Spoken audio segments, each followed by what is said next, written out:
And my dad's 6'4". I can almost guarantee you that 6'4", guys eat more than 5'2" calories guys. to survive. Yeah, exactly. So just be aware, your numbers are going to be specific to your family, and that's okay. But that budget percentage is really, really important.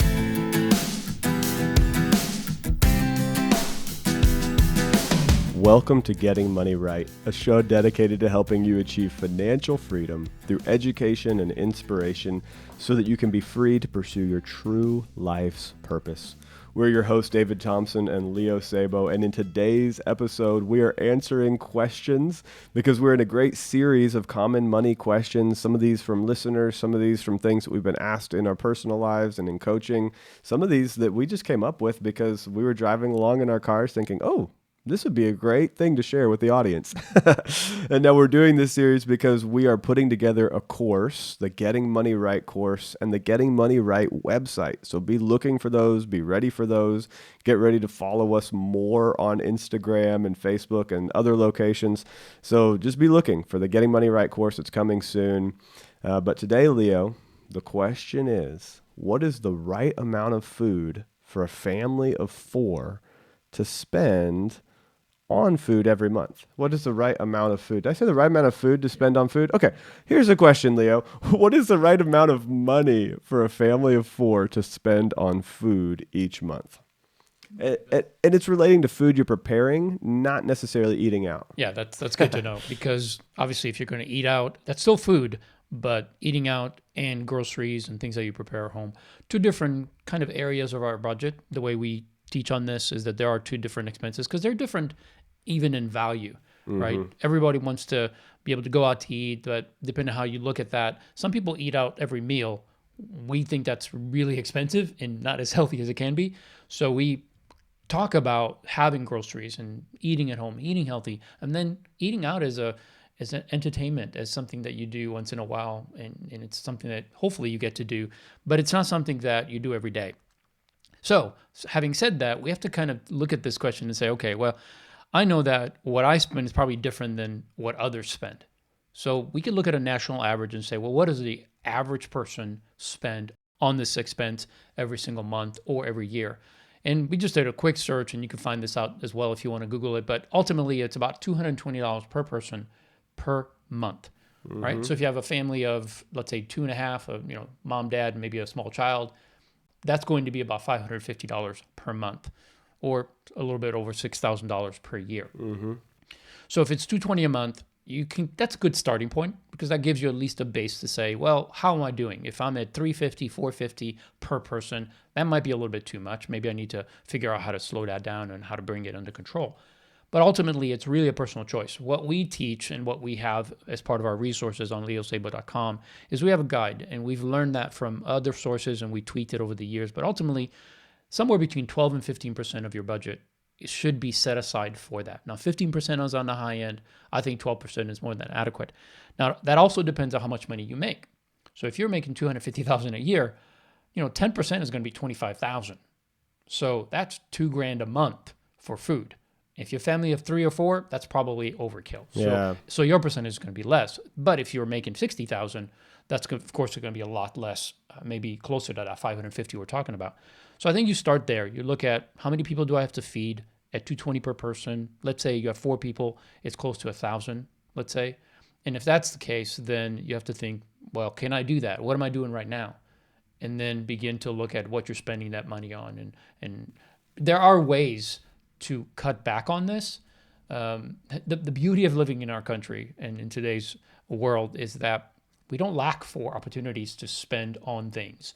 In groceries, we have not only the different types of food, but we have different brands of that food. Everything from generic to the premium, and those have different costs associated with them. So I think the most important thing is to look at what you're spending on, and if you want to splurge sometimes, that's okay, but build that into that number, whether it's $800 a month, $1,000 a month, $500 a month. And I think that's a good way to process through it. Look at a percentage, look at the national average, and figure out how can I bring this under control so that you're not overspending or underspending. And then overall, I would just add this: whatever you end up spending, whatever percentage of your income you spend, realize that it's a portion of that 100% you have. Yeah. And if you're It's going to massive. spend 20% on food, you only have 80% for the rest of it. So the more you spend in an area above the average, the more you have to cut back in other areas. And if you're okay with that, perfect, no problem. But if you're tight in other areas, then you have to look across the board and say, how can I bring them all down a little bit so that I can stay under that 100%, or obviously no more than 100%. Yeah, that's great. So every component of that, especially the percentage of your household budget, you need to know what percent you're spending on food. And you need to know what percent you're spending on the amount that you're eating in your home, groceries, and the amount that you're eating out. And you should put those two numbers together, but you should know the difference. This is how much I spent this month on eating out. This is how much I spent this month on groceries. And having those numbers, I'm echoing what Leo's saying, and knowing what percentage that is of your budget is extremely helpful, because when those percentages get out of whack, that's when you know you're in trouble. I also want to encourage you. It will depend on the number of people you have in your house, and it will depend on the age of those people. Babies eat less.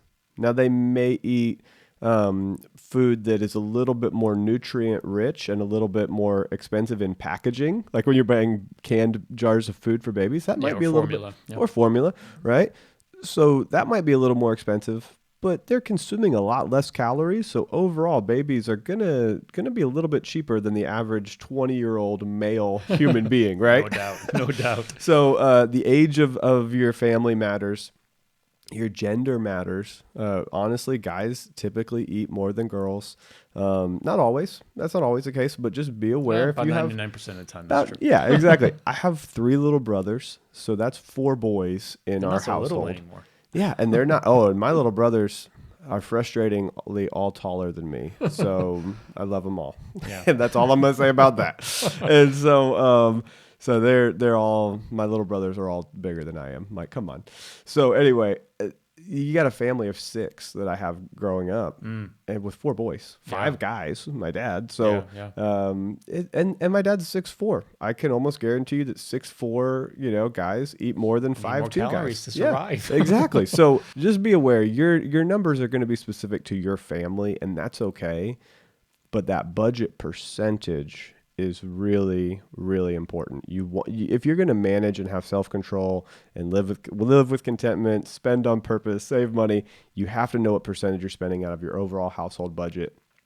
I also want to say, as far as the percentage is concerned, some people are thinking, gosh, do I have to bring everything to percentages all the time? No, we're not saying that. When you're actually managing your budget after you've created it, you're going to deal with dollars and cents, Oh, not with absolutely. percentages. However, when things begin to go out of whack, it's good to come back maybe once a year and say, okay, what percentage am I spending per month in each one of these? Because they Yeah, begin that's to great. creep up. And all of a sudden, when you look at let's say the guideline that you can find on leosable.com, you could look and say, well, gosh, we started budgeting, let's say $600 a month for food, and that was 12%, but now we're at $850, and that's 15, 16%. So it's like, ugh, okay, now I see where that 4% is making it harder for me to budget overall. Because again, it comes back to you have 100% to spend. And the more you spend in an area, as one might creep up, another one has to come down. You have to be intentional about that. But just for clarity's sake, you're not really dealing with percentages. You're dealing with dollar amounts. But that percentage helps you to understand what that dollar amount actually represents of Right. your overall budget.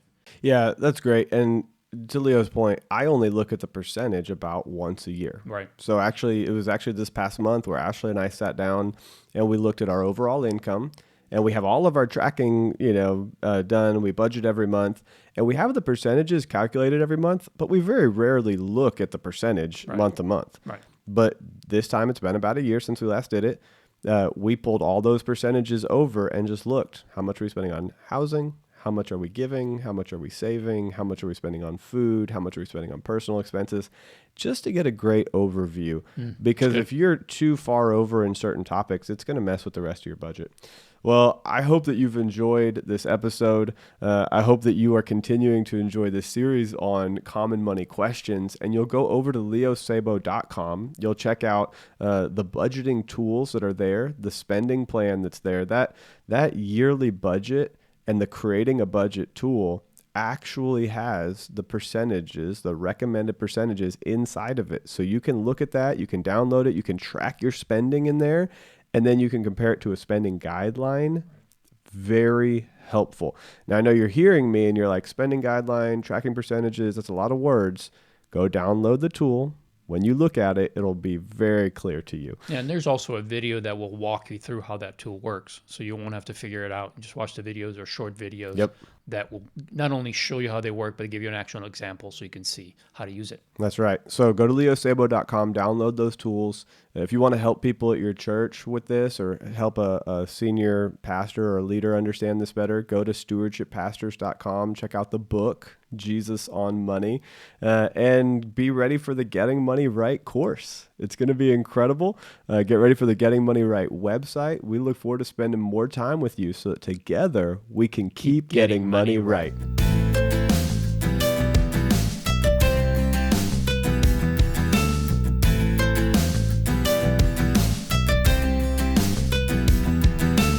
When you're actually managing your budget after you've created it, you're going to deal with dollars and cents. Oh, absolutely. Not with percentages. However, when things begin to go out of whack, it's good to come back maybe once a year and say, okay, what percentage am I spending per month in each one of these? Because they begin to creep up.